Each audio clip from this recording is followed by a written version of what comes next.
بتا کیوں روٹھ گیا مجھ سے نہیں تھا ویر میرا تجھے کیوں تو نے چھین لیا مجھ سے میرا جان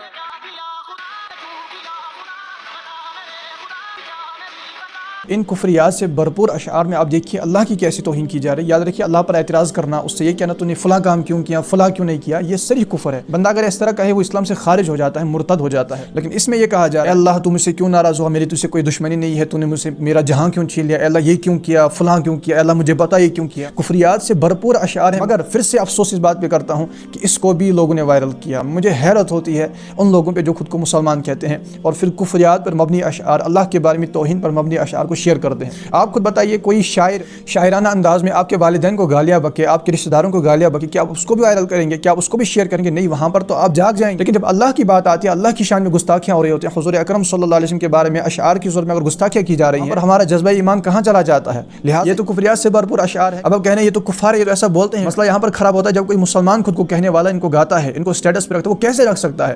اور اگر معنی سمجھنے کے باوجود اسٹیٹس پہ رکھتا ہے، شیئر کرتا ہے، گاتا ہے، وہ تو خود اسلام سے خارج ہو جائے گا۔ اب اس سے بڑھ کر نقصان اور کیا ہوگا کہ ایمان ہی برباد ہو گیا۔ میری ان ویڈیوز کی اہمیت کو سمجھے، اس پر کئی ویڈیوز بنا چکا ہوں، خدا کے لیے ان سب ویڈیوز کو دیکھیے اور ان کا مقصد سمجھیے۔ اگر ایمان برباد ہوا سب تباہ ہو جائے گا، کسی کی کوئی عبادت کام نہیں آئے گی، اور ایمان برباد ہونے کی صورت میں جب بندہ دنیا سے چلا جائے گا وہ ہمیشہ دوزخ میں رہے گا۔ آپ سمجھیے میں کیا کہنے کی کوشش کر رہا ہوں۔ ایک لفظ سے بھی انسان اسلام سے خارج ہو جاتا ہے۔ ہم کون ہوتے ہیں خدا کو بولنے والے کہ تو نے یہ کیوں کیا، وہ کیوں کیا؟ ہماری حیثیت کیا ہے؟ اللہ مالک ہے، جو چاہے کرے، وہ ہر شے پر قادر ہے۔ آپ خود سمجھتے ہیں کہ اگر کوئی کسی چیز کا مالک ہوتا ہے اس کی مرضی ہوتی ہے، وہ اس کو جہاں چاہے رکھے، اس کے ساتھ جو چاہے معاملہ کرے، اسے کون پوچھ سکتا ہے؟ اللہ ہمارا مالک ہے، اس بات کو سمجھے، وہ جو چاہے کرے۔ ہم اللہ سے عافیت مانگتے ہیں لیکن اللہ پر اعتراض نہیں کر سکتے، فلاں کام کیوں کیا، فلاں کیوں نہیں۔ دیکھا گیا ہے کہیں پر کسی کا انتقال ہو جائے، جوان موت ہو جائے، تو لوگ اللہ پہ اعتراضات کرتے ہیں، معاذ اللہ، اللہ کو ظالم قرار دیتے ہیں، اللہ تجھے رحم نہیں آیا، معاذ اللہ، اس طرح کے کلمات کفریات بکتے ہیں۔ اے اللہ تو نے اس کے ساتھ کیوں کیا، اللہ فلاں کو کیوں نہیں اٹھا لیا، اس کو کیوں اٹھا لیا، فلاں تو ابھی تک زندہ ہے، اس کو کیوں نہیں مار دیتا۔ اللہ پہ اعتراض کرنا یاد رکھیے یہ صریح کفر ہے، اسلام سے بندہ خارج ہو جائے گا، مرتد ہو جائے گا، جو بھی اعمال کیے ہوں گے سب برباد ہوں گے۔ ان گانوں میں یہی آپ کا نقصان کیا جا رہا ہے۔ اگر ان گانوں کی وجہ سے معاذ اللہ کسی کا مال تباہ ہوتا وہ تو بیدار ہو جاتا۔